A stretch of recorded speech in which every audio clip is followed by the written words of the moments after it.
These are applications in the picture of Barclay and another, and the Secretary of State for Transport and another. Yes, Mr. Goodman, thank you. My Lords, I appear for the appellant, Mr. Barclay, with Mr. Thomas, my learned friends, Ms. Grogan, KC, and Mr. Kozelko appear for the Secretary of State. My learned friends, Mr. Strawn, KC, and Ms. Hutman appear for the interested party, and Mr. Hong, KC, and Ms. Lane appear for the other appellant. I trust the court has received all the bundles as Yes, can we anticipated. thank everybody for the hard work on the bundles and the skeletons. I see there are a couple more pages that need to be inserted. Which bundles are they going to? My learned friend, Mr. Hong, will Okay. help you with that. My Lord, Hopefully this isn't the end of it. B563 is a common bundle. It's an additional decision letter page. And SB307 is at the end of the supplementary. Just package sorry, can I bundle. just catch up? Yes. For those of us working electronically, Yes. this is problematic. Yes, B563 has already been inserted. Yes, it has. Good, and SB307, Well, if it hasn't arrived, it should. Just a moment. Is that okay for you? Yeah, that's fine. Sorry. Then SB 307 you were about. to Yes, say. at the end of the CAGU supplementary bundle, the additional page should hopefully have made its way to you, my Lord. If it hasn't, we'll send it together. And then it can just be merged at the end of the PDF. Just give me a moment, please.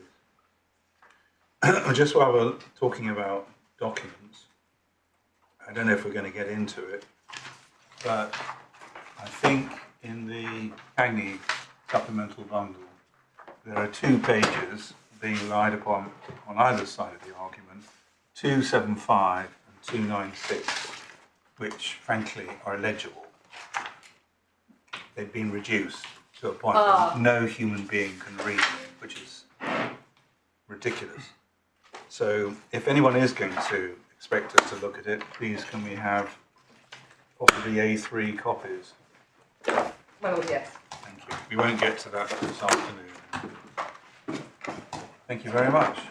Is there a change to the index for the Cagney bundle, or is that part of an existing document, 307? It's part of the Climate Change Committee's 7th Okay. carbon budget report, so it's an existing document. But It's out of order. yeah, but just maybe make a note. It's the CCC Seventh CV7 report. Yeah, correct. Thank you. Sorry. Well, Mr. Barclay seeks permission to appeal the order of the judge dismissing his claim below on 2 grounds. By an order of the 23rd of June, the judge refused the claimant's application for permission to appeal, and it's renewed before this court. The 2 grounds set out in skeleton paragraph 5 are the 2 grounds below. First of all, the Secretary of State misinterpreted the ANPS and the MBU, that's the Airport's National Policy Statement on making best use of existing runways, and or failed to have regard to relevant parts of the policy in the ANPS. And the ground 4 below, second ground, the basis of the second ground of appeal, is that the Secretary of State did not know nor attempt to learn how many of the projected business passengers by Gatwick Airports Limited would be displaced to Gatwick from Heathrow or other London airports, and could not rationally consider whether the NRP at Gatwick would meet a need additional to and different from the need by Heathrow expansion. Equally, the Secretary of State did not rationally consider the tenability of the extraordinary projection of significant growth in business passengers on its own terms. The business passenger forecast underpin the projected national economic benefits of the NRP, and the Secretary of State's consideration of need and economic benefits was procedurally irrational or Wednesbury unreasonable. The decision is flawed by the Secretary of State's failure to grapple with the flaws and gaps in GAL's business passenger forecast, foundation of the national economic and therefore need case. So on moving to ground 1, my Lords, the appellant submits the judge erred in concluding that the Secretary of State approached her decision on a correct understanding of the ANPS and the MBU. The learned judge misinterpreted. Are you reading from policies. something? My Your notes. note. Okay, it sounded like you're reading from a document. Sorry. So we know it's a misinterpretation of policy point in relation to the I'm grateful, my Lords. ANPS and the MBU. Yes. And I appreciate my Lords are well familiar with the legislative framework and the case law, so I'm not proposing to set out any. So there's no suggestion that this policy is to be read in any special or particular way beyond how one would approach, for instance, development plan policy or other wider national policy and other planning NPSs. Yes, the principles of interpretation on which we rely are across all policy interpretation cases, which are primarily that one looks at the words used in their context, having regard to their context, looking at their purpose, and looking at their purpose, and all those familiar concepts, which. And I'm just going to start with taking up a key paragraph, accepting, of course, one reads it in context and with regard to its purpose, etc. I'm not seeking to cherry pick, but if we just turn up 3.19 of the AMPS, which is on B235 of the Common Bundle.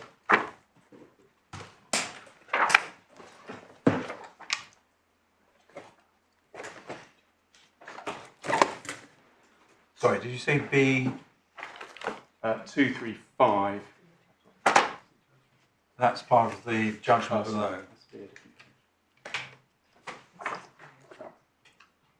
But we're looking for the AMPS, which I think is, from memory, is tab 14. Tab 14. And we're looking for 319, is that? 3.19. It's page 403.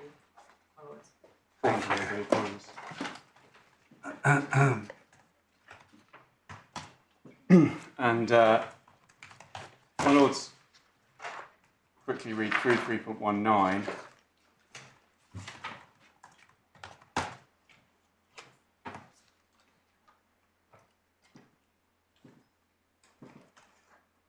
Yeah. We rely on the meaning of those words, both on their face and as expressing what the policy, having regard to its overall context and purpose, is in part seeking to establish, and that is that the expansion at Gatwick Airport that was under consideration there, the Southern Runway scheme, would, by contrast to the Heathrow North-Western Runway, not enhance and consequently threaten the UK's global aviation hub status. And it doesn't stop there. It explains further that Gatwick Airport would largely remain a point-to-point airport, attracting very few transfer passengers. Heathrow Airport would continue to be constrained, outcompeted by competitor hubs, which lure away transfer passengers, further weakening the range and frequency of viable routes. At the UK level, there would be significantly fewer long-haul flights. Sorry to interrupt. I don't think we need you to read this out to us. We've read it more than once because we've had quite a few skeleton arguments. Yes, my lord. It's quite a popular paragraph. What we see immediately from that, we submit, is the policy there is contrasting expansion at Gatwick Airport with expansion at Heathrow. But it does so in the context of Chapter 3, doesn't it? Which is specifically looking at the differences between the three schemes that were considered by the Airports Commission. Yes. Yes. And to get right to the straight to the nub of a way of understanding why the Secretary of State's interpretation and the judge's interpretation of supporting that is too limited, is that when addressing that question, they assume that that is the limit of what the policy can assist the Secretary of State with when having regard to a scheme that is not one of those three schemes.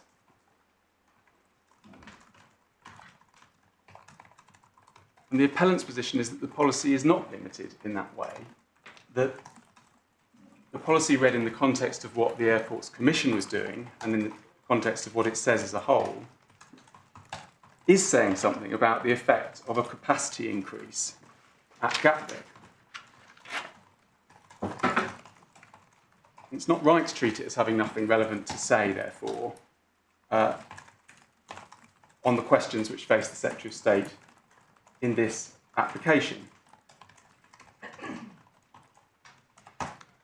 And can I illustrate that by a hypothetical example? If you had an application that was proposing an increase in capacity of the same scale as the rejected Gatwick scheme, and on the same delivery timescale as the rejected Gatwick scheme. So materially the same in those two respects, but not the southern runway scheme, instead by virtue of the expansion of an existing runway. In that scenario, does the ANPS have no bearing and nothing useful to say about the capacity increase, beyond saying this is making best use of an existing runway that receives policy support? And our submission is that the policy as a whole does assist the Secretary of State with that scenario, because we can see in 3.19 itself, and this is not the only paragraph, but I'm just starting here, that in that scenario, the expansion of Gatwick would threaten the UK's aviation hub status, global aviation hub status, for the reasons that 3.19 sets out. Because in that scenario, the mischief of what 3.19 is getting at, the capacity increase at Gatwick on a given timescale, would effectively be being replicated. And so when one then turns to the scheme in question, the way that the policy is treated by the Secretary of State and then in turn the judge is in error, because it treats this policy as having nothing to say about capacity increase at Gatwick Airport. And that is not something that can simply be assumed from the terms of the policy.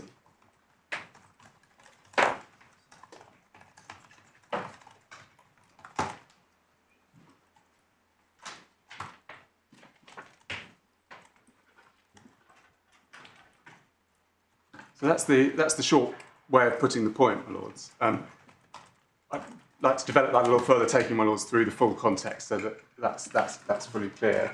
I'm not going to advance anything on what the judge says in his judgment about the statutory scheme.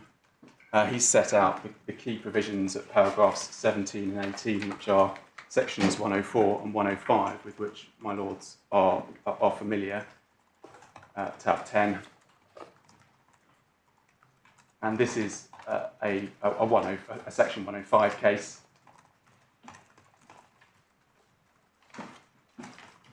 Apart from the road. Apart from the road. But it was, I think it was driven by an overall view, so it came under 105.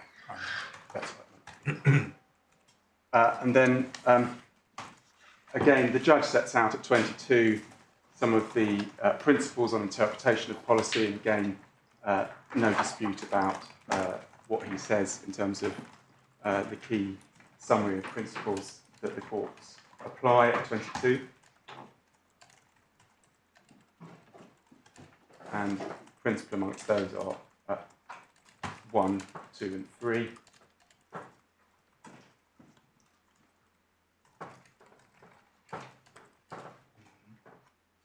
And so, my lord, turning to the context for this, the Airports Commission was set up in 2012 to look at the UK's future capability needs.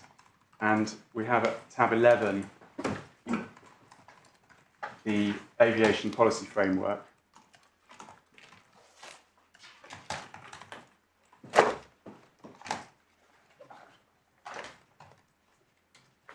Which is still policy, as I understand it. Yes. That's from 2011, but still in place. I think it's 2013. I think this is 2011, and then the Commission report is the interim report is 2013, and the final report is 2015.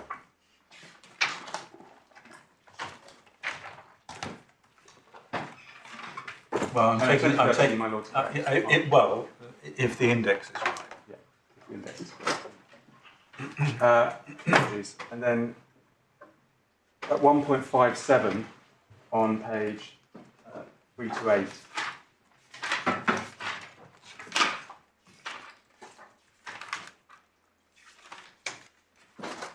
We see reference to the UK's aviation hub capability.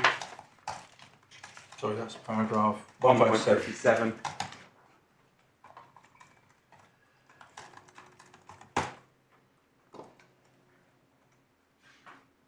And then at tab 12 next is the interim report of the Airports Commission, which is December 2013.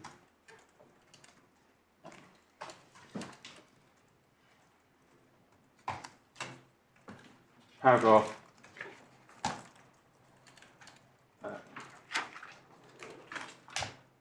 Paragraph 5 sets out the background to the setting up of the Commission.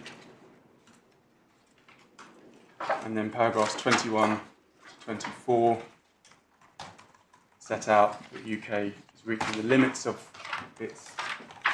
what can be achieved within existing infrastructure. At 29, Lords read 29.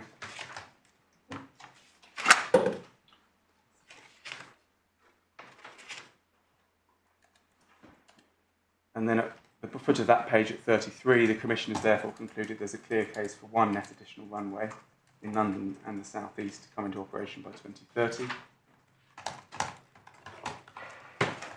And then at 35, the possibility of a further second additional runway by 2050.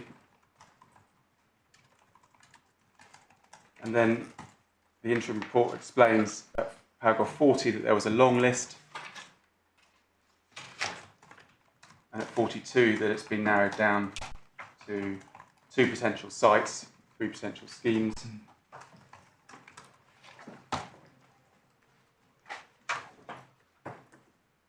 And then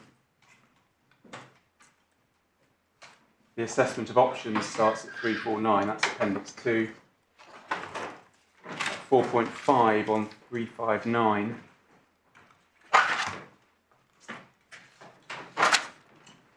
Three, four, nine. 350 miles. 350. Sorry. That's my fault. 350. Paragraph 4.5 at the foot of that page. On the basis that a single runway might accommodate 200,000 air traffic movements or more. This suggests one net additional runway would be able to accommodate demand growth in London.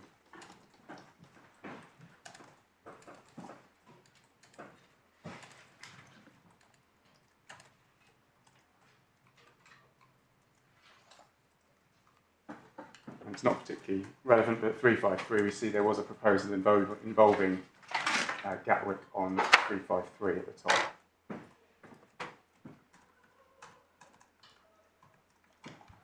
That's the interim report.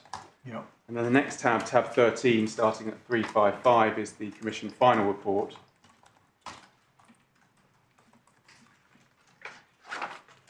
On page 360, there's a heading at the foot entitled "The UK's Hub Status."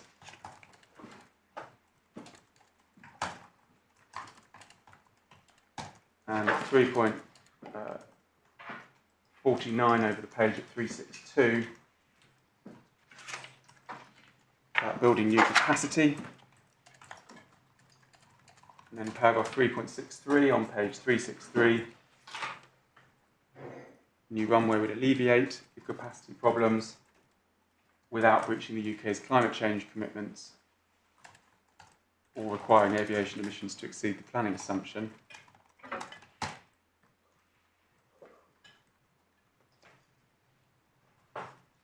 And then at 372,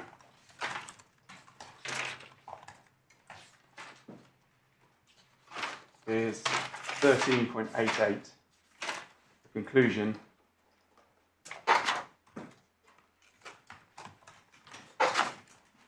that the Heathrow Northwest Runway scheme is the strongest option for expanding aviation capacity, delivering the greatest overall benefits to the UK.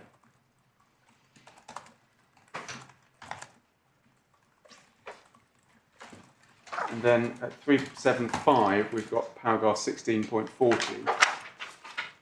Making best use of existing infrastructure, irrespective of how the government responds to the recommendations set out in the report. A new runway will not open for 10 years. It's imperative the UK continues to grow its domestic and international connectivity in this period, and this will require the more intensive utilisation of existing airports other than Heathrow and Gatwick. And if my Lords read 16.41.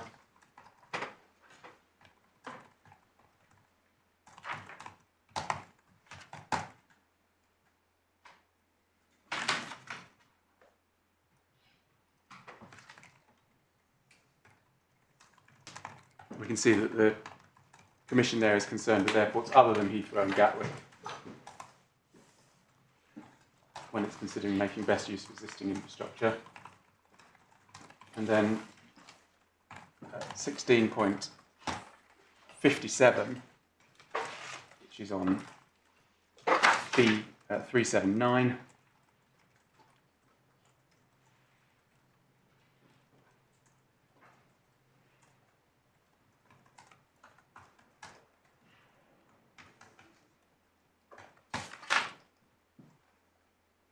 We see the consideration of a second runway, and the explanation that just because there is a need for further capacity, that does not necessarily mean that a second new runway would be justified on economic or environmental grounds. So, just to understand the thinking there, is we see why the proposal is one new runway rather than unmitigated increase in capacity.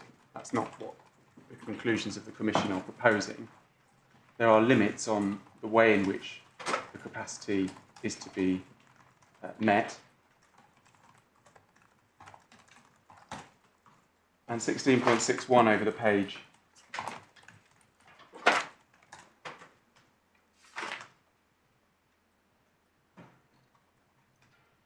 and then 16.63 in the conclusion expresses why Heathrow maintains the UK's position as a global hub. So that's what then feeds into the ANPS itself, which is at the next tab, tab 14, starting at 382.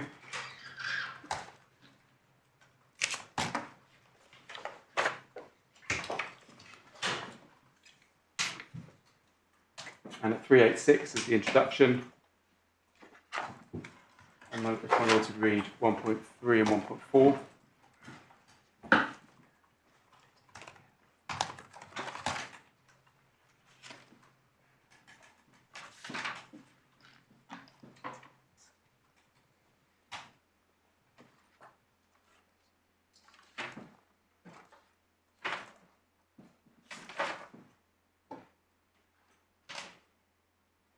And then over the page at 1.6, refers to how to make best use of existing airport infrastructure before... Sorry, 1.6 at 387. Yes, yes, that's been referred to already. Yeah. Yes.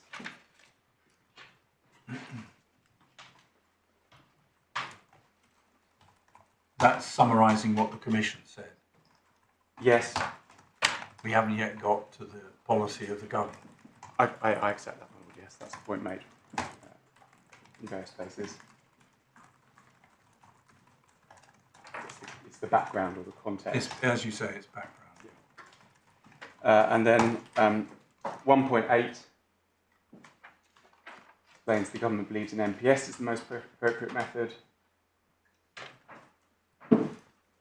And 1.10, the announcement of the Northwest Runway. And then there's another heading on the next page, 388, purpose and scope of the airport's NPS. 1.12, it provides the primary basis for decision making on development consent applications for a Northwest Runway at Heathrow Airport. There will be an important and relevant consideration in respect of applications for new runway capacity and other airport infrastructure in London and the southeast of England. So we'll all ask about. Well, this point's taken up in a bit more detail later on at page 393, paragraph 140. It says exactly what the document does and doesn't cover. Yes. This is just a warm-up. Yeah. The warm-up, as my Lord calls it, expresses the policy addresses airport infrastructure in London and the South East. Yeah. An important and relevant consideration, and that's reflective of the language in section 105. Yeah. And then 1.13 and 1.14, it sets out the need and planning policy in relation to applications for any airport nationally significant infrastructure policy in the South East of England. That's the that's what it bears on.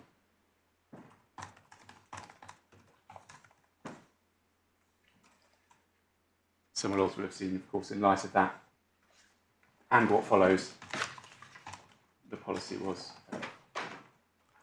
an important and relevant consideration in the applications with which we're concerned. The 1.42 is critical, isn't it? Can we come to that? Yeah. Just in sequence, my lord? Yeah. Yeah. Then 1.32, there's a heading Habitats Regulations Assessment.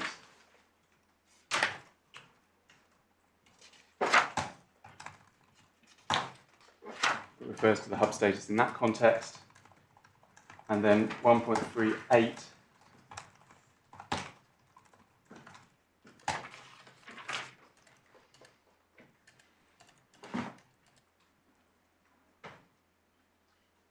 and 1.39, and then my lords are clearly on top of 140 through to 1.42, and my lord was going to ask, 1.42 is critical, my lord. Well, I hadn't appreciated that we had yet to reach 1.40. We're there now, my lord. Yes, because my lord was jumping ahead. Did you have a No, question? I mean, it just seems to me that is of some importance to the arguments that were put in relation Indeed. to this ground. Yes. And so here we have the direction that airports wishing to make more intensive use of existing runways will need to submit an application of planning commission development to the development authority, which should be judged on the application's individual merits. However, the need for more intensive use of existing infrastructure as described at paragraph 1.6 above, the government accepts it may well be possible for existing airports to demonstrate sufficient need for addition to or different from the need which was met by the revision of the North West Runway Heathrow.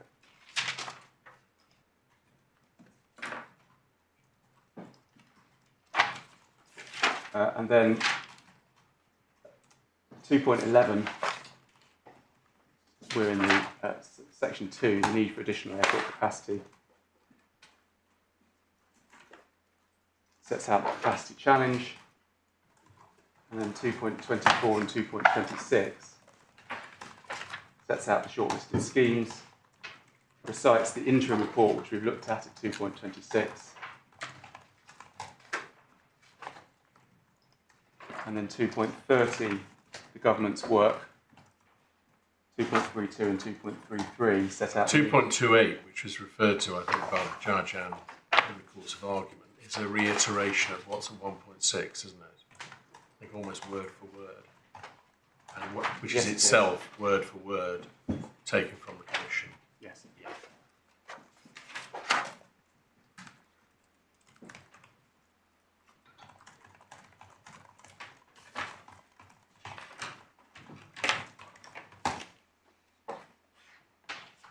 2.32 then, there's a clear need to increase capacity to be delivered within the UK's obligations under the Climate Change Act.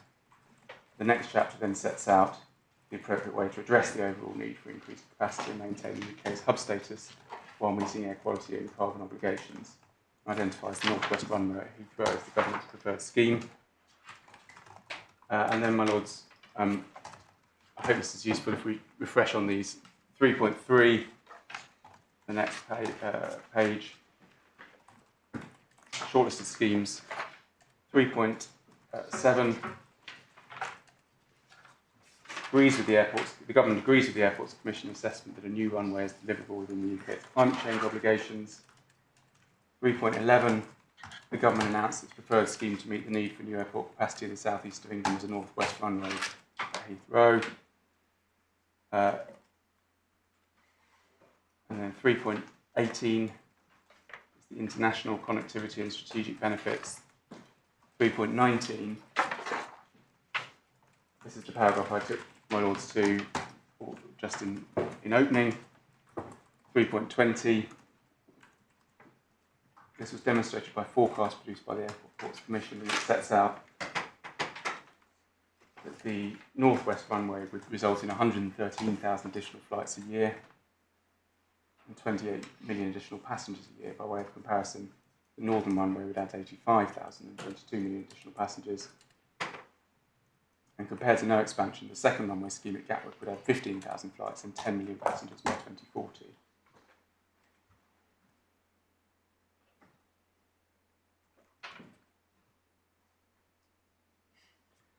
The 3.24 explains that the biggest boost in long-haul flights is from Heathrow.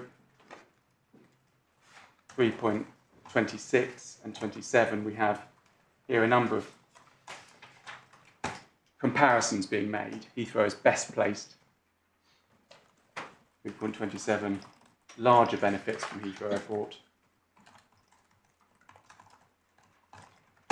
3.32, more passengers.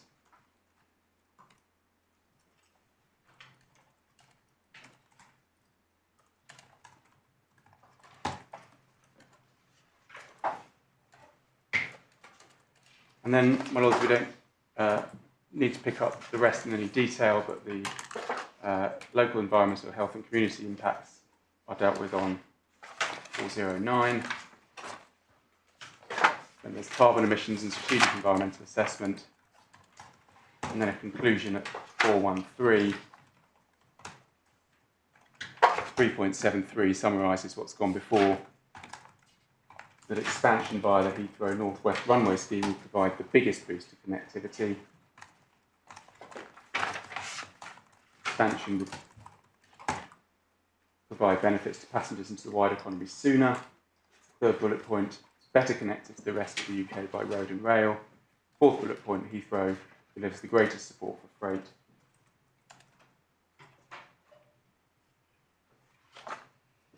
And then there are assessment principles at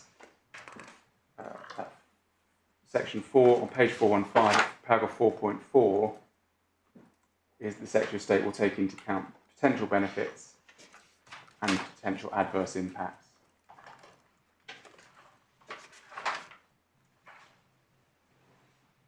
And then for completeness, while we're going through the policy, there's the making best use of existing runways policy then at the following tab.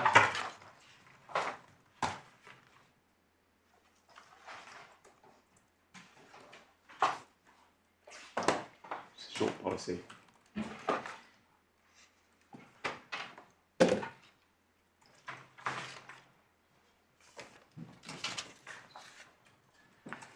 And so, my Lord's interpretation of this policy and what it's doing. This policy came out on the same day as the NEP. It did, my Lord, and I don't take issue with the use of the word complementary, which the judge describes it as complementary. They go hand in glove. I beg your pardon. They go hand in glove. Yes, the only significant difference is this isn't under the... This is under the statute. Yeah. But it's government policy. Yes. Yeah. So as to what the policy means, it's to be read in its own terms in context and having regard to its purpose, which includes the work of the Airports Commission.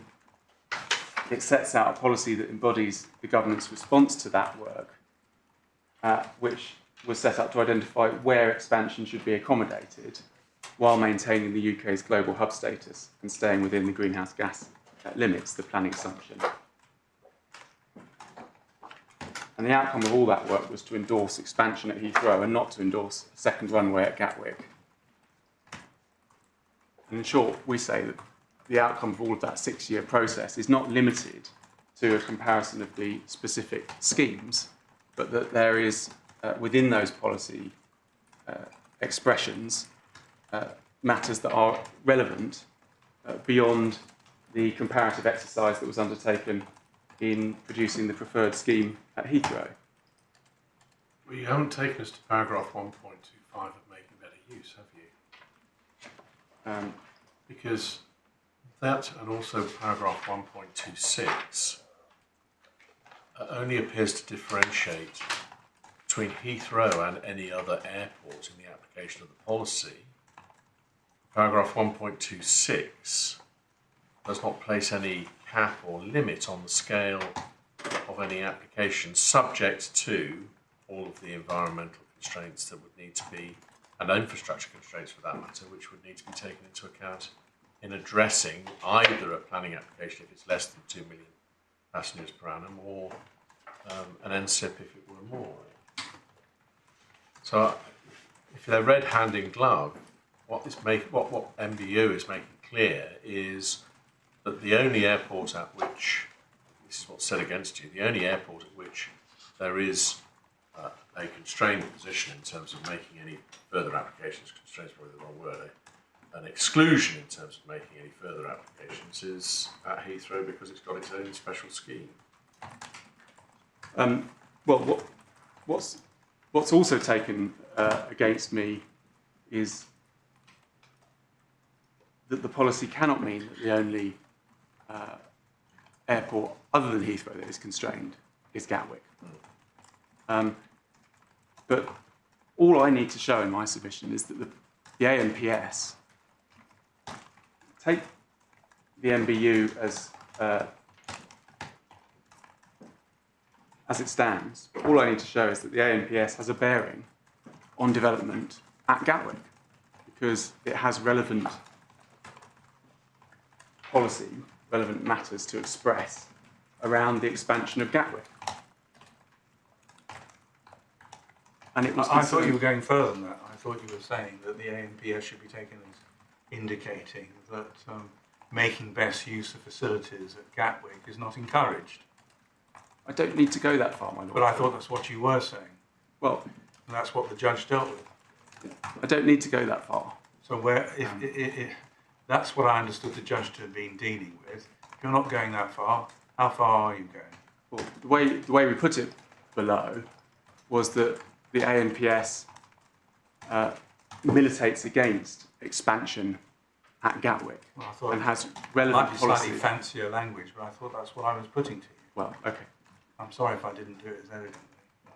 But Well, I mean, don't we? The material you've just been taking us through in the MBU, which my lord has just referred to, isn't that replicated? I'm not sure we looked at this earlier on at page 392 of the Common Bundle in the ANPS at paragraph 1.39.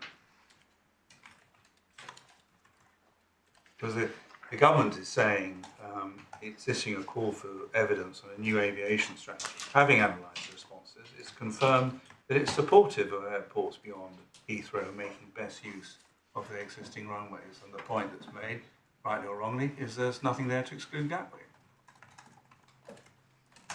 But the error is to stop there and say, right, that's it. We're into making best use. And to treat Gatwick, therefore, as precisely the same situation as Stansted. Well, I can see the force of that solution, for example, in the sense that whatever you do at Gatwick, if anything, shouldn't detract from Heathrow's role as a hub. Correct. That's my lord alights upon the key point there. Yeah, but that's been dealt with in the decision letter. But But that's not an interpretation of policy. But well, that's what I say is a matter of interpretation of policy, because the policy bears specifically and repeatedly on that question of the harm that Gatwick expansion would do to the hub of Heathrow. That's why I took my lord straight away to 3.19, so the UK hub, which Heathrow embodies, because that expresses the point that's not just there, it's found elsewhere, but predominantly and most simply in that paragraph, that expansion at Gatwick would not enhance and would consequently threaten the UK's global Can you just give me the reference again? I'll beg your 3.19 on 403. 403, thank you.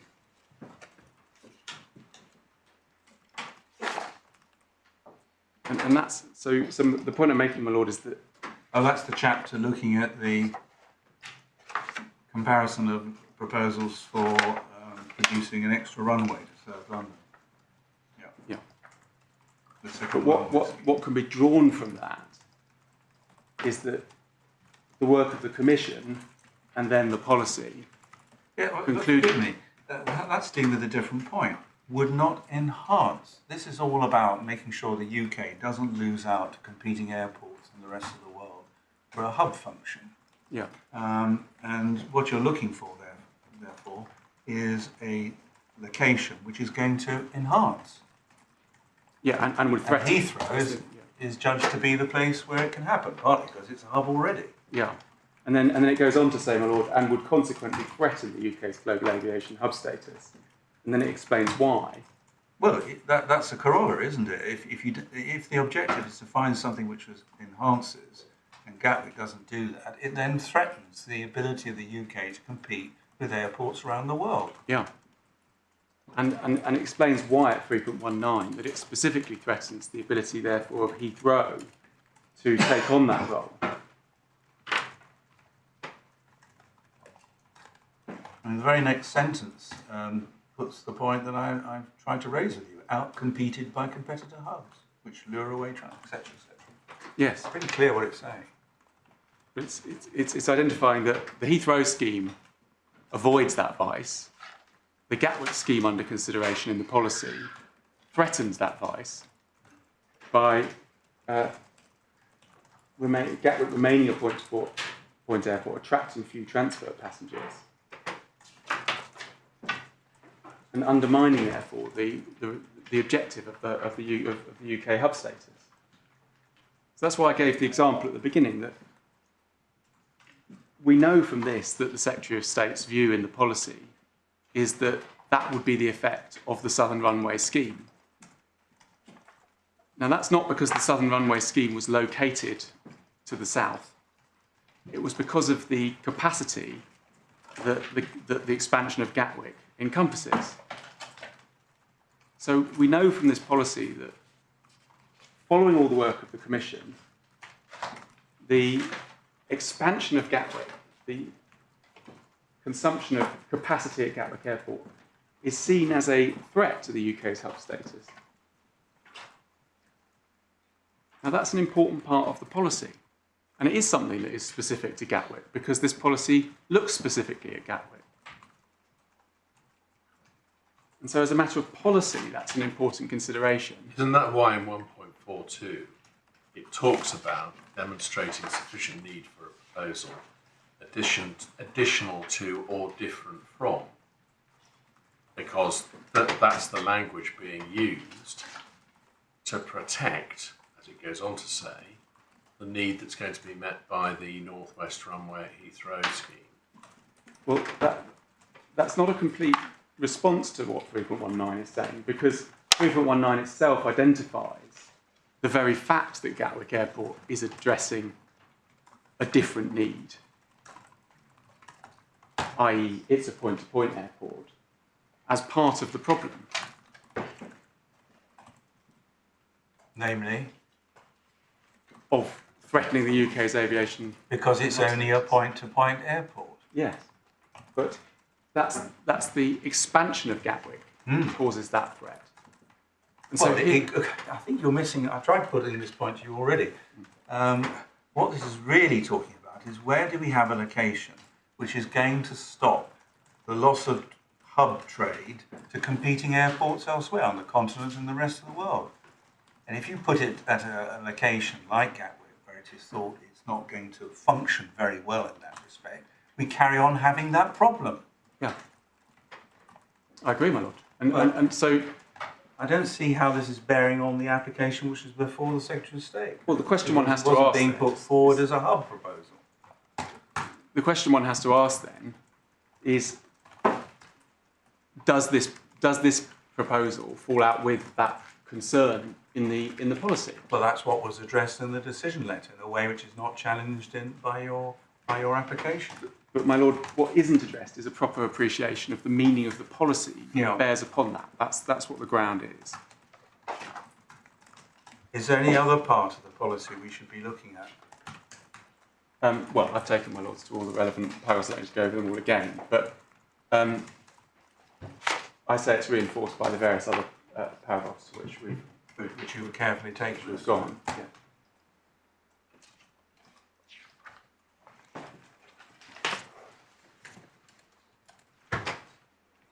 I set out in the skeleton how my lord has addressed this matter in the Spurrier case before. Don't take a lot from that, but we've set that out at paragraph 15. My lord there. So you're in the skeleton, I'm sorry. Sorry, my lord, Let me catch up with you, I'm sorry. Whereabouts? Paragraph 15, my lord, 15. was just to remind my lord of the Spurrier judgment, Yeah. which to this point this particular issue didn't go further. No.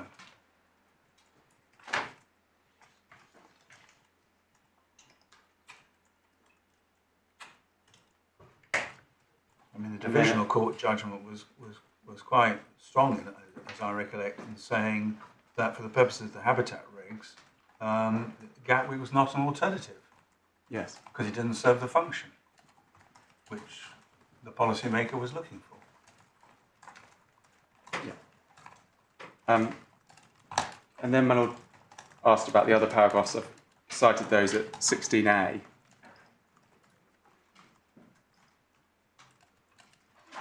But it's the same point that I've made. I don't need to turn up all of those paragraphs.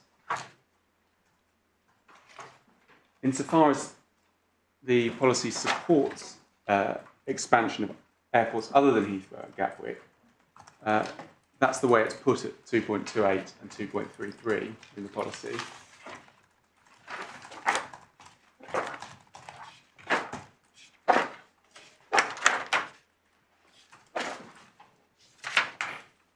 So at the foot of 2.28. Yeah, this is the paragraph that simply repeats 1.6 and what's in the Airport Commission, isn't it? Yes. So as you accepted earlier, this paragraph is actually the context rather than the policy itself. And 2.33 is simply introducing what is to follow in terms of the next chapter, explaining why the MPS was supporting the scheme at Heathrow. Yes. I accept the point again that it's contextual, but that's an important part of understanding the meaning of obviously. I've made that point. So, my Lords, I've made the point shortly about interpretation, and it follows from that we submit the Secretary of State didn't grapple with the proper interpretation of the AMPS, which we say would have had a bearing on the way in which the Secretary of State addressed the proposal. And consequently, we've set out the errors in the learned judge's interpretation that follows from that, which supports the Secretary of State's interpretation in turn. And the key point really is the expansion of capacity at Gatwick is a matter upon which the policy bears. It's not simply concerned with expansion of capacity through a second runway at Gatwick.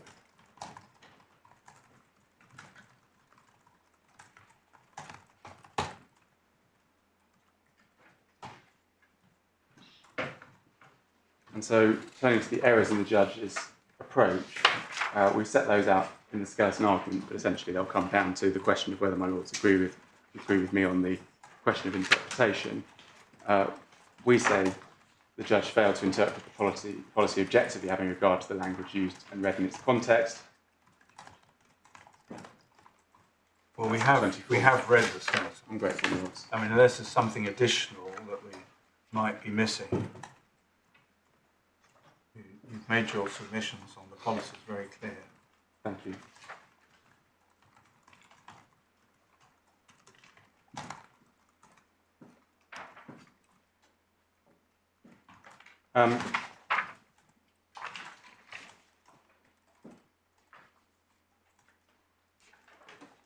Just to round off then, just to address the reading advanced by the judge, the Secretary of State and the other parties. In my submission, it's indistinguishable from a policy for material purposes, which says that there is policy support for all and any increase in capacity that doesn't involve new runways.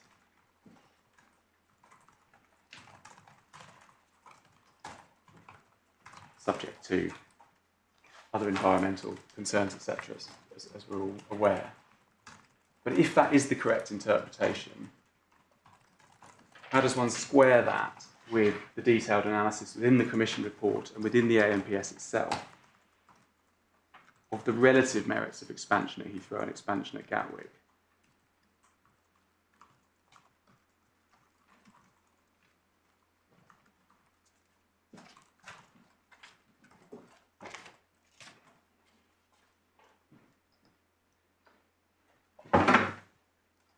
So, my Lords, we'd say that the judge misinterpreted the policy and in turn the Secretary of State, whose interpretation he supported, misinterpreted. That's ground 1 on the appeal.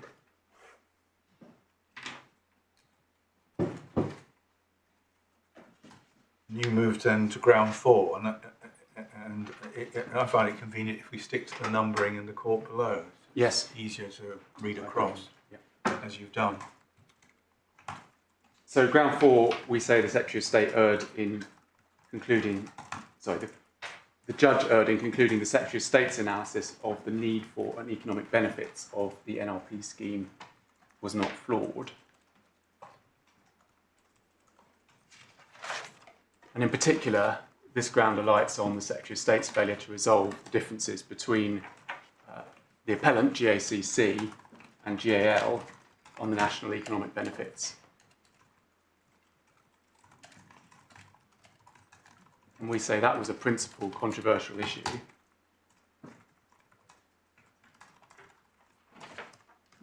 It was underpinned by policy and an integral part of the cases made for the development by the developer and against the development by GACC. The judge rejected that argument. Should we just identify the points you're making? I think you set it out very clearly in 46 of the skeleton, don't you? The principal issues to be resolved, the same as what you call here the 2 critical omissions and the omissions in the needs and benefit case flagged to the examining authority. First of all, A, failed to explain how and why it projected an inexplicable and enormous growth, double the pre-COVID assessment by the Department of Transport in business passengers.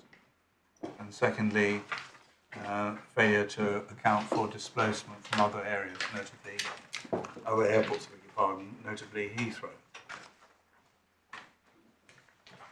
Those are the omissions in the case put by GAL that we disputed. Yes. So yes, that was the battleground before the Secretary of State. Yeah. And then what GACC sought to do, ultimately, having disputed that case, was to put a contrary analysis. So we say that there was a battleground between the 2 parties on how to analyse those questions, and that was a principal controversial issue which needed resolving rather than sidelining, which is the way in which it was treated.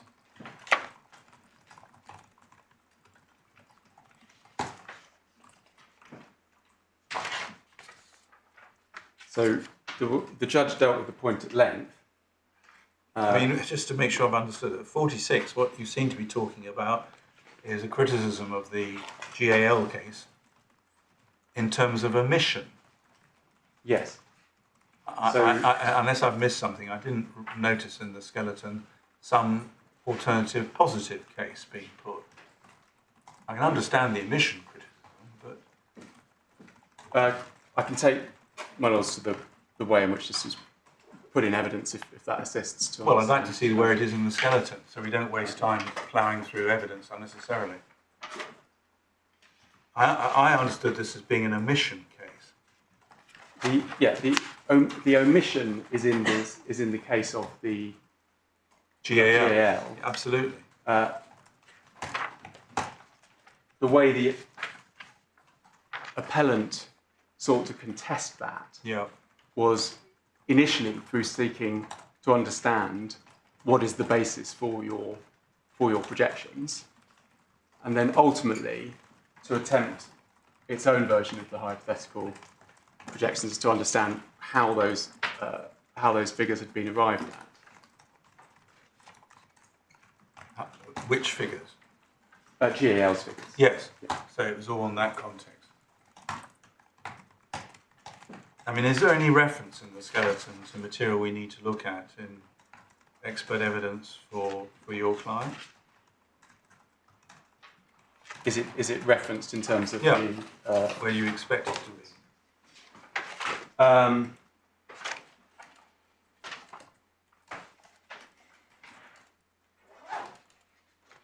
Well, the page references perhaps are not there, but the case is set out at 44 onwards. Right. 44. Yeah. So this is the reference to the National Economic Impact Assessment. Yes, we've read this. So that's where the I mean, I'm looking at 47. These two emissions were not grappled with at all. yeah. That appears to be how the judge understood your case at paragraph 138 of the judgment. At 137, there appeared to be some dispute about what evidence may or may not have been before the examination. I don't think that gets resolved. And at 138, the claimant's case is that the SST omitted to address the issues raised by NEF about the credibility of the NEIA's estimates of the value of benefits to business passengers resulting from the operation of the proposed development. So it appears to be the case that my lord is correct, that the case advanced before the judge was about an omission to deal with the business, your case about this development being driven by business and its benefits being driven by business passengers and business passenger usage. Yeah, can I take my lords to how the case was put so that we're not, whatever that might mean, an omission is not just sort of in different interpretations. So I think that's probably the best way to deal with it. But I think what's being said in that is that certainly primarily the case was a challenge to the evidence that was put forward by the developer. That's certainly what the case focused around. So that along the lines of the 2 points of paragraph 47. Yes. The way in which that was done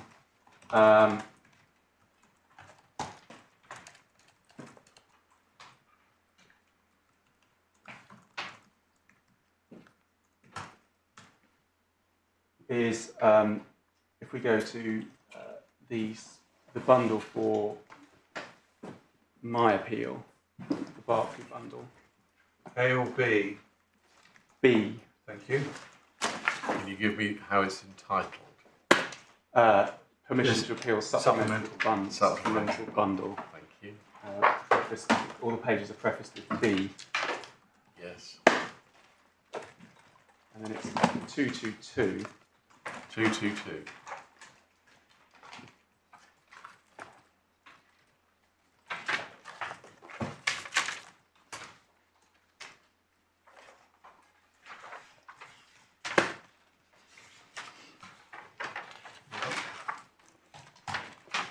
So this is an extract. The document starts at 222. There's no front page to explain what it is, but it's the New Economics Foundation deadline 10 submissions.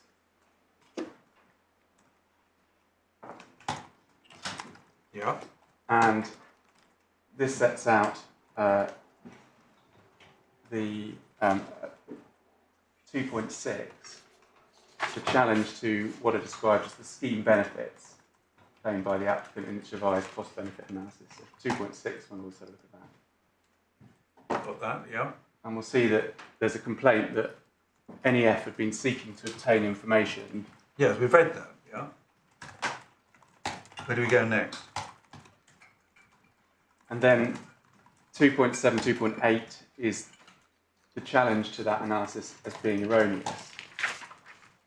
Dramatically higher than the estimates produced by the etc., Yeah. which is in your skeleton, yeah? Yes, and the point at 2.8 is more than twice what it should be. Yeah, that's in the skeleton as well. Yeah. So, can I just take my lords through this? Sorry if it's... the point is, it's not... that there's a counter position being asserted to interrogate the so-called omission. That's the key point that I'm trying to... It's not simply just, you haven't analysed this properly. There is it's saying this can't possibly be right. It's way too big. Yeah. I think we've grasped that. Yeah. And the way in which the procedure operates, it's unlike an inquiry or an inquisitorial kind of, or a hearing type procedure. So the reference to the deadlines is the exchange of information. So at earlier deadlines, when information was exchanged, this query had been raised. Yeah. And then this is not having either the panel or the applicant having responded or risen to the bait and provided that information. This is then at deadline 10, your expert saying, this is why we wanted the information, this is the problem that we see in the case that's being advanced. Yes. Is that right? That's right, Mangle, yes. So, in consequence of the earlier raising of this issue, there had been a direction by the panel in broad terms, please address NEF's concern. So there was a direction. NEF wasn't satisfied with the way in which GAL answered those queries, and then this is then the final submission stage, so they didn't get the answers that they wanted as to the form of analysis that lay behind the Oxera report. And so at this point, Mr. Chapman then attempts to interrogate those the material put forward by GAL on the basis of the information that he does have. Yeah. And then he does that. I mean, nothing may turn on this at all, but just as an understanding of the procedure, had the panel themselves been dissatisfied with the response that they got from the applicant, presumably they would be able to direct again and say, these answers are insufficient for our purposes, or we'd like further information. Undoubtedly, that's that didn't happen prior to this exchange in deadline 10 or afterwards. The panel did request the information that NEF sought, but they didn't. But after that, purported compliance with it, correct, they didn't return to the issue. They didn't issue a further direction saying. No. But it will be open. I'm not suggesting that anything may turn on this, but it will be open presumably if the panel say that's not good enough. Yes. Yeah. And just to cut to the chase of what then NEF attempts to do is to interrogate the case at 2:30. Page 230. B230. Yeah, thank you. This is the deadline 10 submission.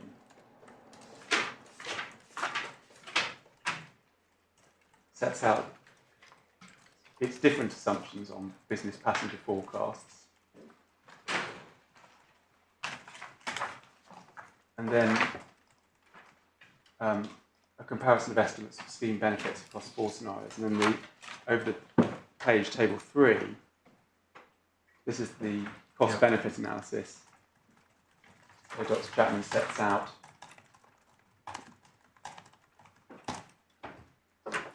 the final estimate for GAL in column 1. NEF's case, using GAL assumptions at 2 and a further model at 3.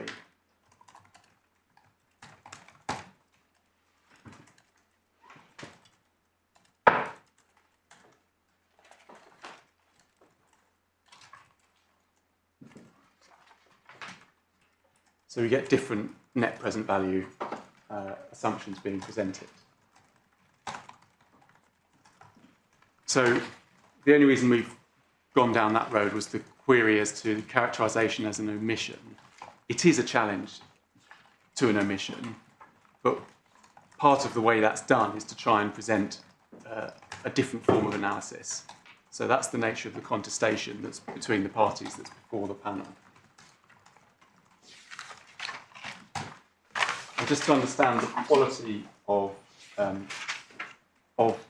what's an issue, if we go back to the applicant GAL's evidence, which the key document begins at B74, which is the National Economic Impact Assessment.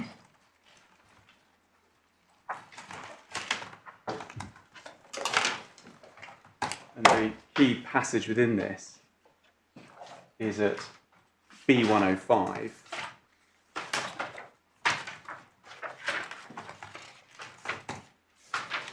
And the table 5.6.1. So I'm trying to cut to the chase. Yes, please. But the final step in the analysis of the net present value is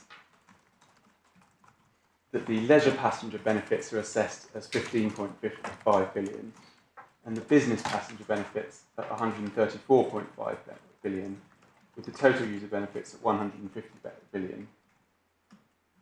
You then take away the airline benefits, which were negative, and you get a total provider benefits and the present value of benefits to users and providers. So the assessment by GAL was of a positive 13.1 billion net present value, and that's premised predominantly on business passenger benefits of 134.6, so around 90% of the total benefits from the development. And the comparison that was being made, when it was said this is such a large figure for business passenger benefits, that was being compared with an earlier projection pre-COVID of business passenger traffic. Yes, amongst other things. But when I read yeah. the text on B105, which explains the table, that figure of 134 billion represents saving in airfares. It does, yes, that's how it isn't an expression directly of a number of business passengers. And not surprisingly, the savings in leisure passenger fares is rather less. Yes. That's how. Elsewhere we find figures which say that I think that we're given figures, one of the skeletons I read, that the proportion of business passengers projected for Gatwick was 15%, though in actual fact when I tried doing the maths it looked like 11, but I'm probably wrong, as compared with the vast majority being leisure passengers. So I don't understand this argument. So what's being measured here is explained in the executive summary B79.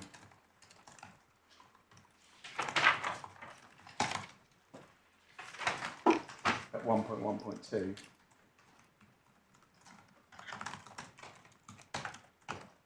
'79, sorry.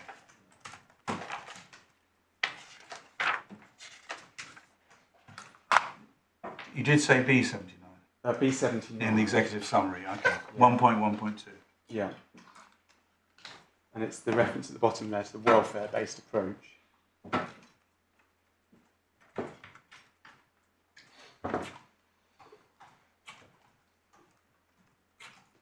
And then at 1.1.4 you see the reference to the 13.1 billion. Mm. I mean, the reason why the airlines have the negative figures is explained in 563. The welfare transfer from airlines to passengers. A reduction in Where's certain... one side?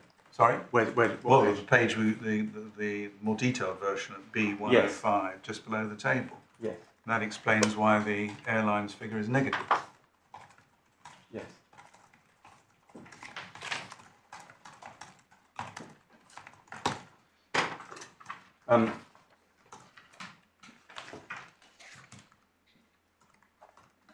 So one of the challenges that was raised to this assessment of the net present value was the question of displacement, which is explained as being, well, if passengers are moving from other London airports to Gatwick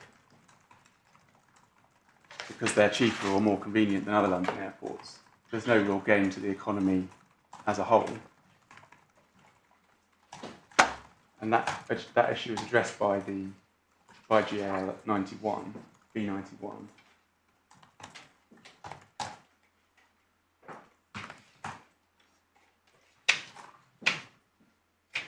At 5.1.5 through to 5.1.7.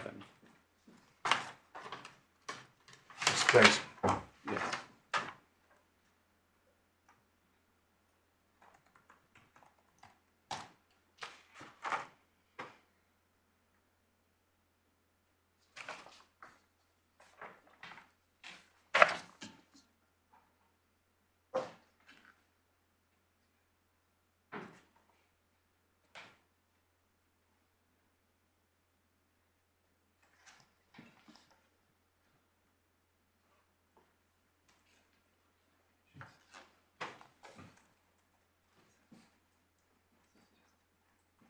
And then, we've skipped through 5.6.3, which when I was drawn on already, I was going to go to here, which shows that the profits for the airlines are reduced in this higher capacity scenario. 5.6.4, it says that analysis includes potential substitution, so that's the displacement. Well, you have to be careful about the language. It's certain profits airlines would receive from providing their services beyond the cost of providing them. It's a particular term. Yes. Anyway. And then at 5.6... And indeed, it goes on to say they will continue to profit from their operations through normal profits, Yes. whatever that means. Yeah. Sorry, you were about to... Sorry, and then the issue of substitution is then addressed at 5.6.4.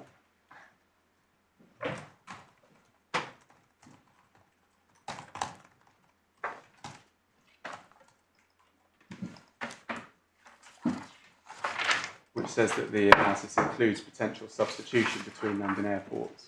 So that's that question of if you're moving passengers from one place to another. And so that is the assumption that NEF sought to challenge and sought to get to the bottom of. That's where its queries were directed.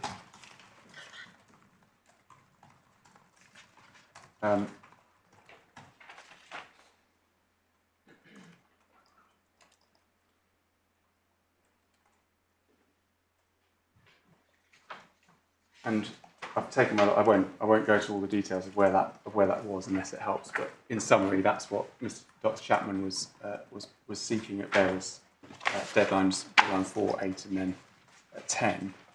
His relevant representation sets that out.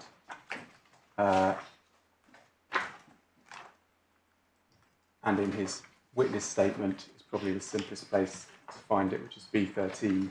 That's a witness statement for these proceedings? Yes, my lords.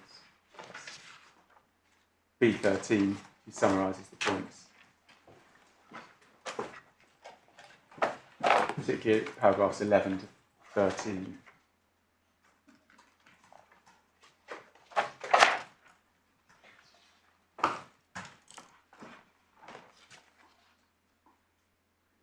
Did you say paragraph 13? Yes, my lords. Yeah. And then B15.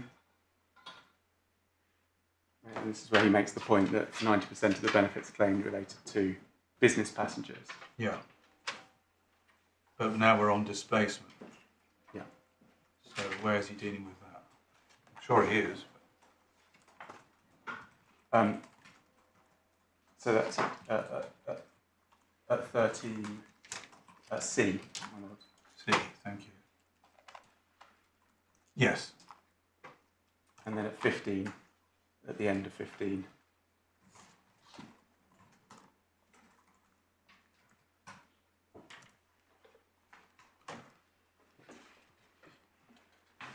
So he says they haven't dealt with this point. Yeah. And so that sets out the history of his attempt to try and get to the bottom of it.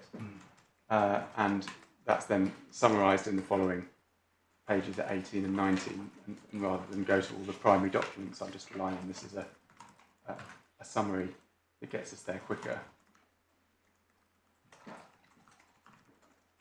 And so the argument was that the ANPS, paragraph 4.4 we went to earlier, identifies both potential positive impacts and potential adverse impacts are to be a consideration. And he explains at his paragraph 52 at B22 economic benefits and adverse impacts should be considered. At no point during the inspection of the DCO application was there an interrogation of the national level impact of the scheme. Let's read that.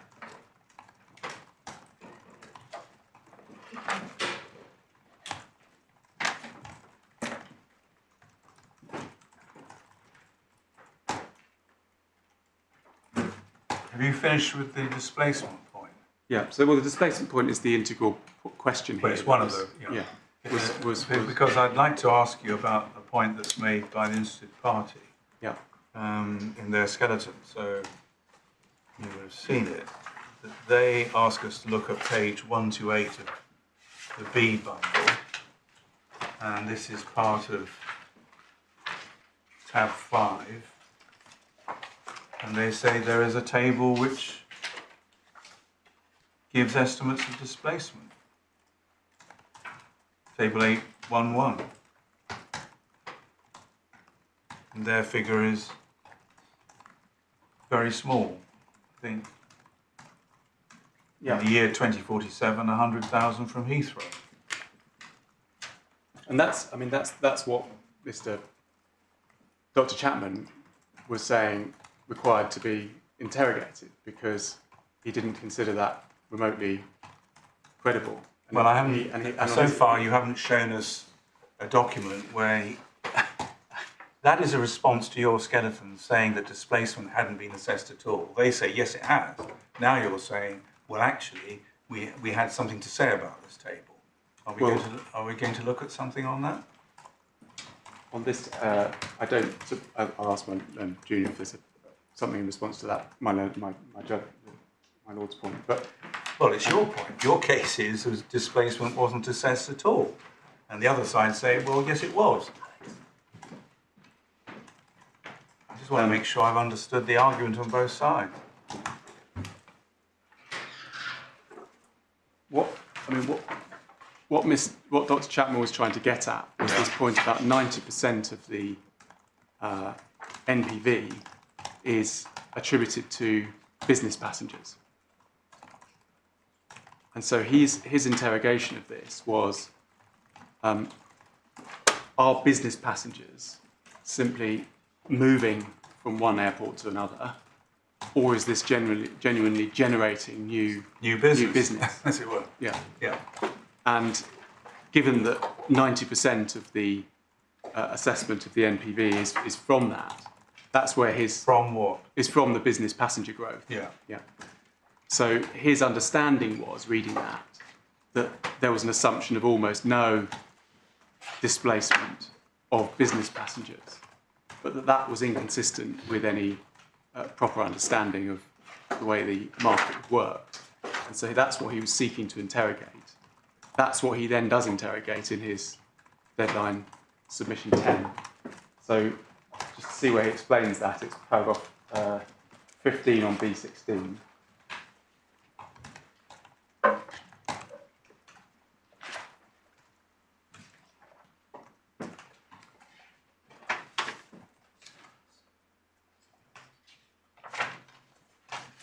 And at the end of that paragraph, it explains that GL appeared to acknowledge that displacement would occur, but provided no clarity on the level of displacement compared to new business passengers.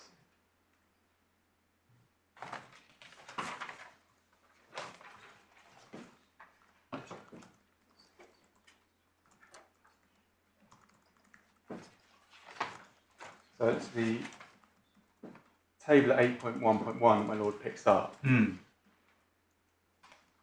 Doesn't explain that point. Well, it says it's 100,000 passengers, which they say is a small number.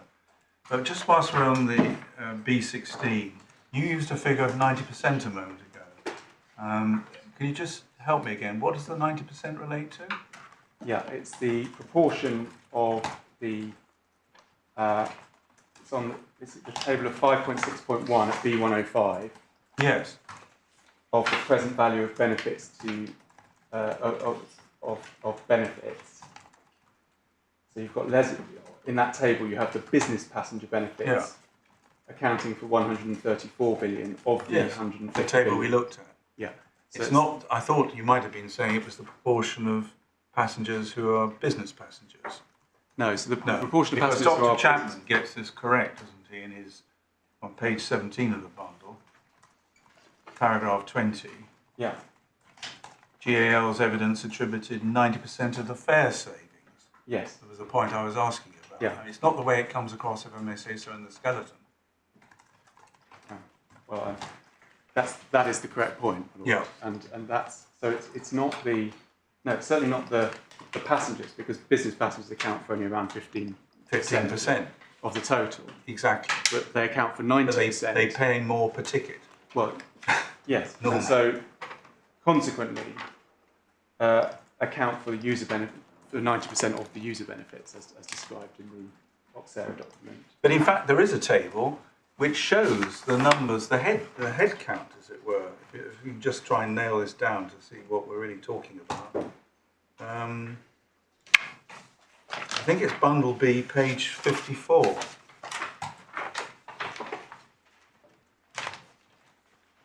It's a reference.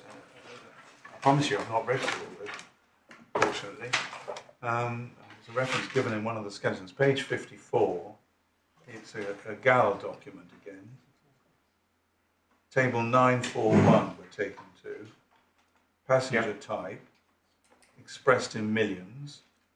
And then it's split between business and leisure for UK and foreign residents, bottom left-hand corner. Yes. And you can see that the business for UK residents, the business figures start in 2019 at 4 million and they go up by 2047 to 6.3. Yes. And then we've got the foreign residents going from 2.1 to 3.6. Yeah. So the numbers of passengers is not the critical issue here. The question Sorry, forgive me, I don't follow this.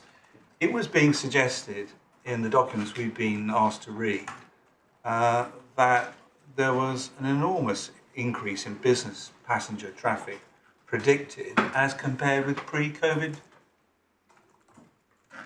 assessments. Yeah. Here are the figures, and it's, well, anyway.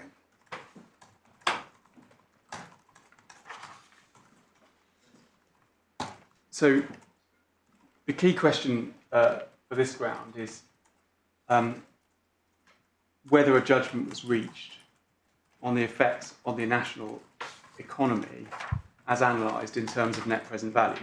Is that the key question? Is it the key question whether the Secretary of State had to have regard to that question at all? That is certainly how the defence and the judge has put it. Yeah, because, I mean, I'm waiting for you to take us to the reference of the decision letter. Yes, please. Yeah. That says that I'm relying upon the MPV set out in the NEIA. Yes. Because that simply never occurred. Correct. The decision letter deals with it in a different way, both in the minded to and also in paragraphs 18 and 19 of the decision letter itself, which reaches conclusions which weren't dependent upon this document or the debate around it, which may explain why the examination didn't ask any further questions about the dispute.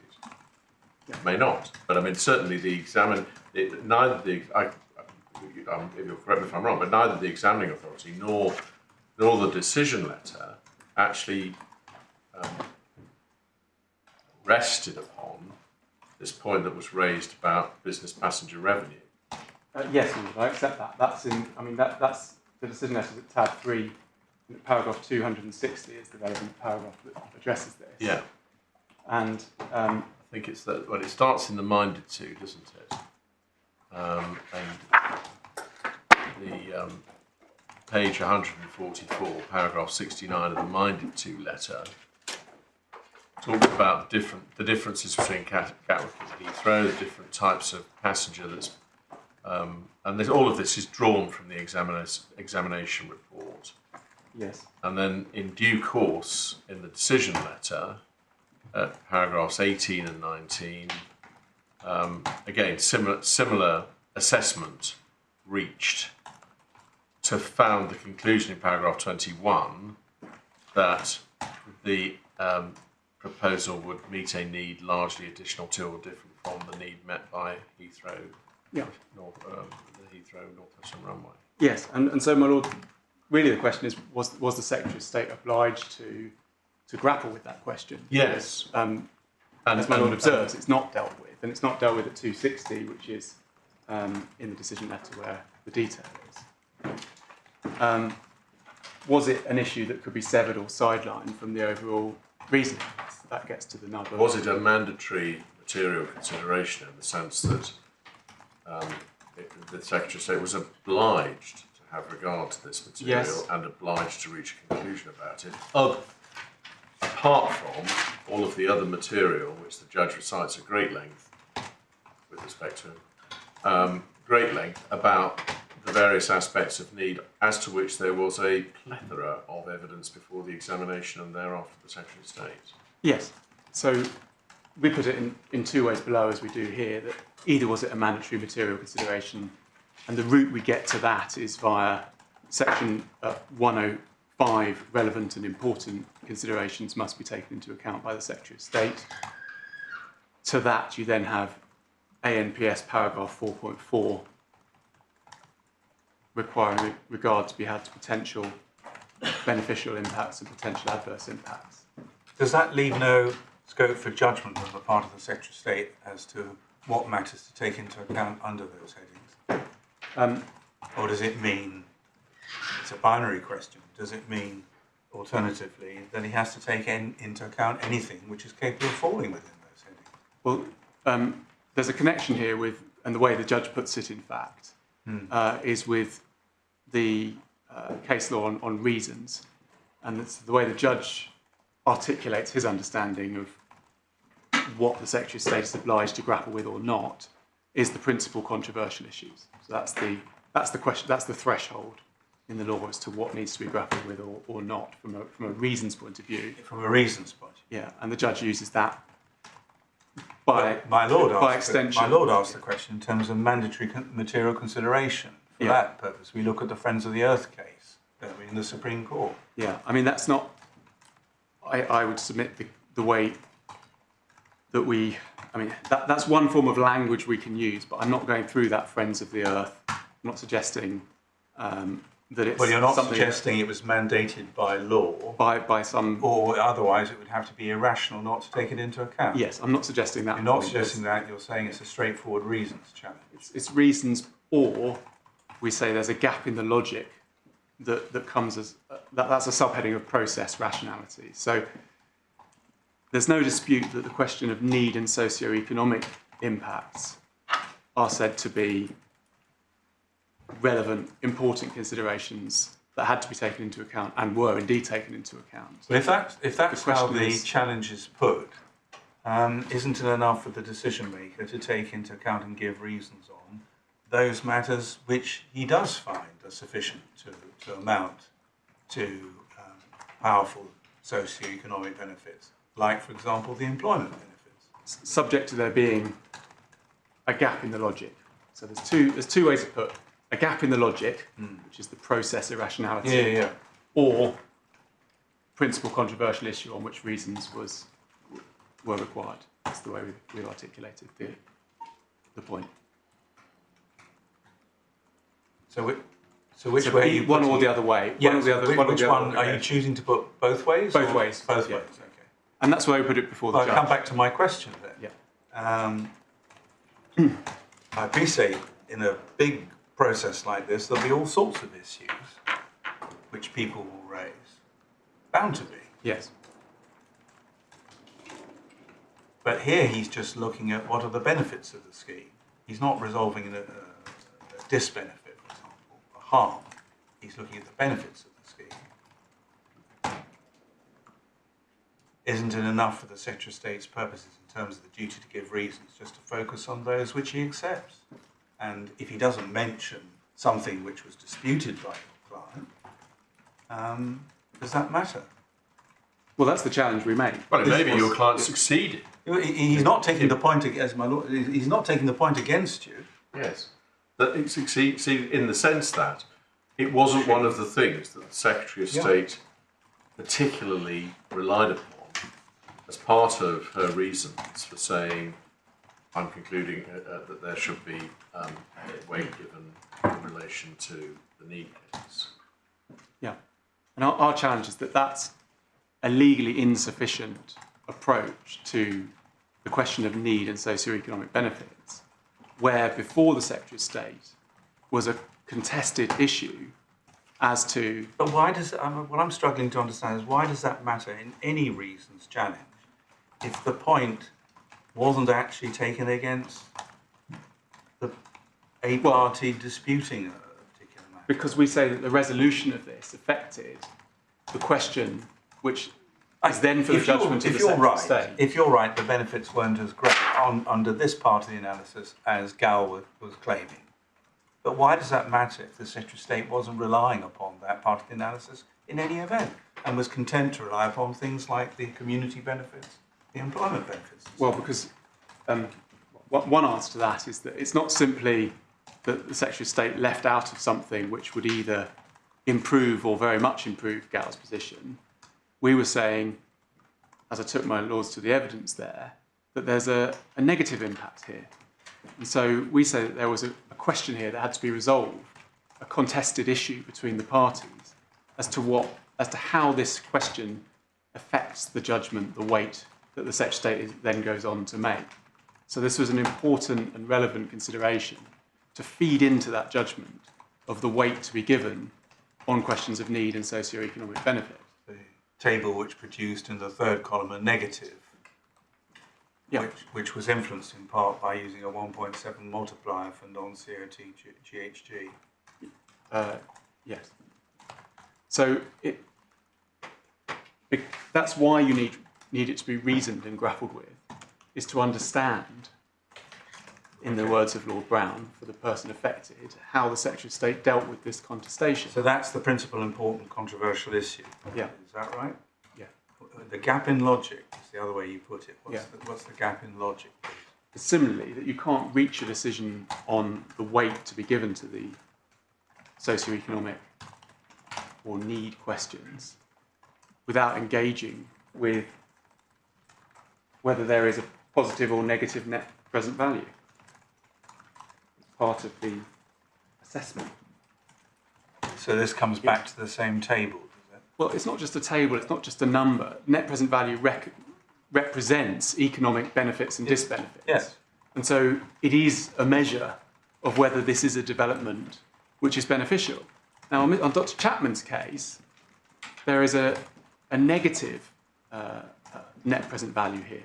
So this development will actually have a harmful effect on the economy. So his point is actually going to something that's quite central to... but steady on a moment. Can we just go back to that table? Where was it in bundle B? I think it's 105. 105, thank you.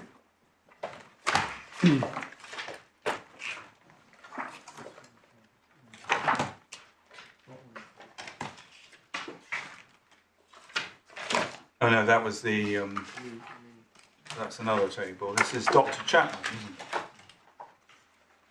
You said. Sorry, Dr. Chapman's table, my lord. Yes. Sorry, apologies. Well, the difference That between the was positive and it negative. starts at B222. I think it was B230A. Ah, right, thank you. Yes.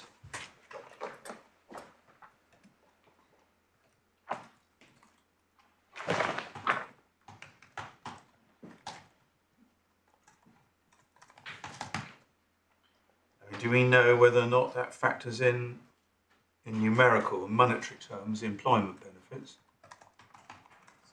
or community benefits?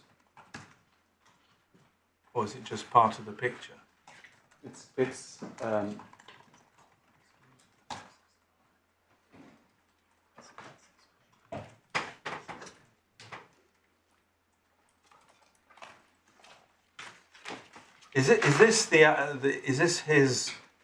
Is he taking the Green Book technique here along with tag? Yes, he's trying to apply the... And he's showing how the numbers would change, making different assumptions and so on. Yes. Yeah. Yeah, it's a... You can see that. B1.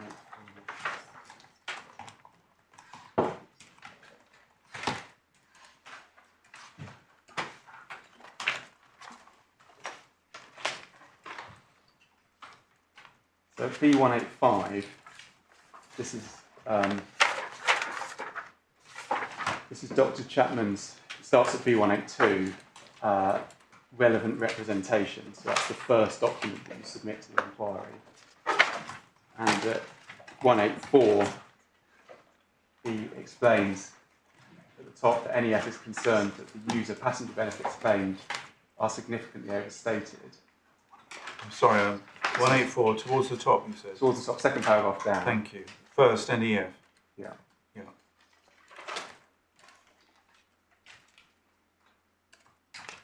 And then he takes us to 561. Yeah.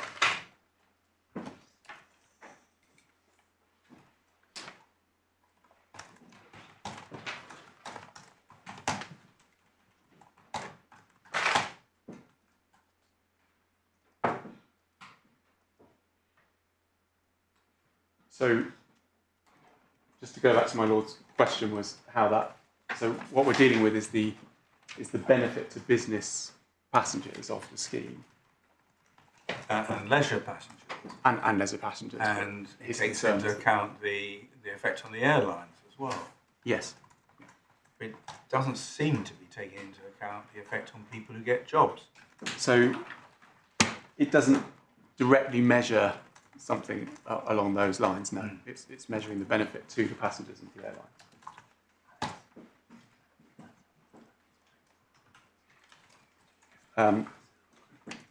The way we get there, I'm told, is B86, my lord. B86, Yeah. which is GAL's office area report on 3.2.9 explains the use of the DFT guidance.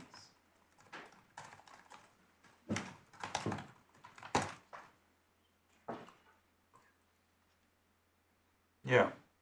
The NPV represents the sum of future discounted benefits minus the sum of future discounted costs. So that explains 3.2.10 how the other benefits, such as employment, fit in there.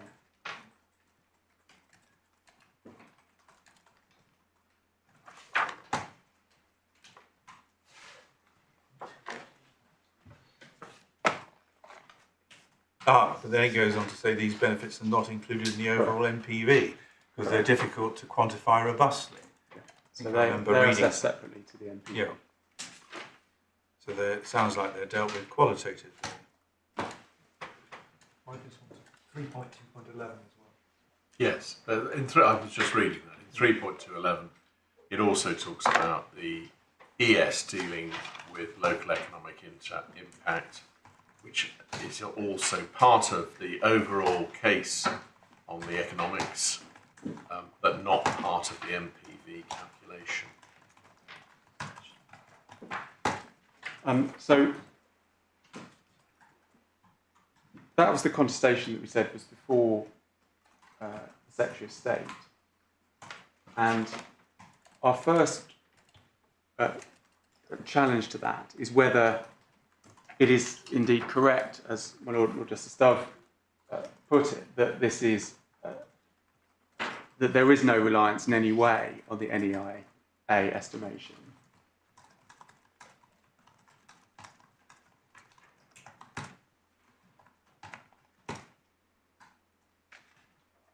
In the Secretary of State giving great weight, we say you can't ascertain that from the reasons. I thought when this question was raised previously by my lord, you accepted that it wasn't any reliance. Well, for the rest of my submissions, I do. But the first concern about the reasons is that it's not possible to discern that is. One can certainly see what is taken into account doesn't expressly refer to those, but one can't see that it has been omitted. Let's put it that way. And then. Second, the same way as saying the Secretary of State didn't provide a reason for not relying on it. Or an explanation that he didn't rely on it. She. At that time, maybe. Yeah, I think it was. Maybe Mr. Mr. Hons nodding.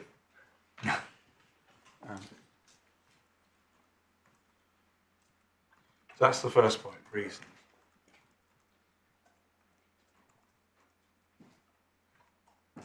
And secondly, what the judge alighted on was that there was reference to significant uncertainties in the economic assessment within the decision letter.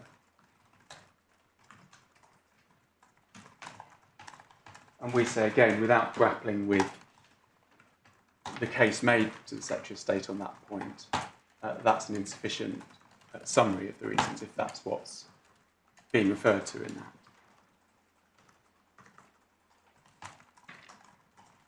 Is there a paragraph of the decision letter you're criticising? It's at 260, I believe. Thank you. Thank you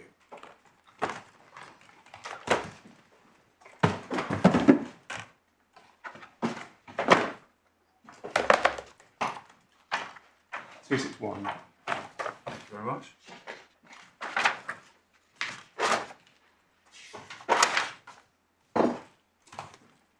And then moving through to 264, the decision letter, we say that the judge erred in concluding that these reasons were supported by were intelligent and adequate, and that there were no gaps of logic here. That's judgment 179.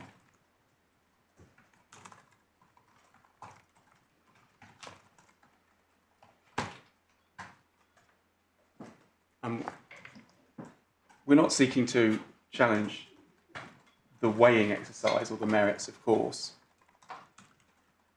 but whether the business passenger projections relied upon new or additional travellers or displaced or substituted passengers, we say that's not clear.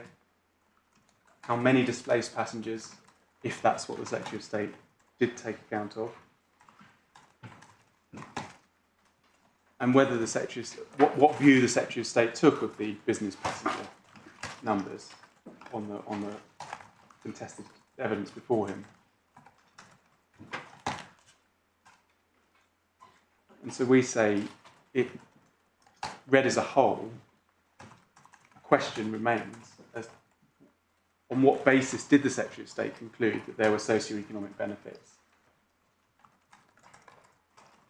and a need different from and additional to the runway scheme at Heathrow?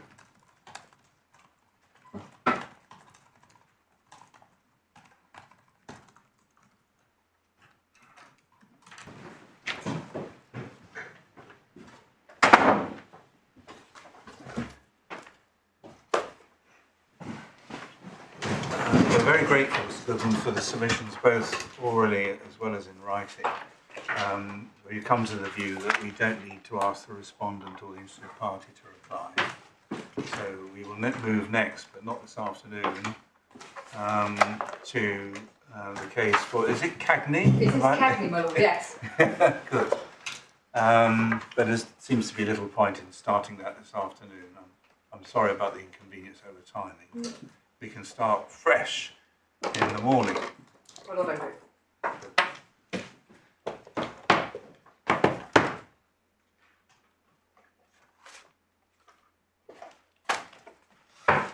Thank you. All right.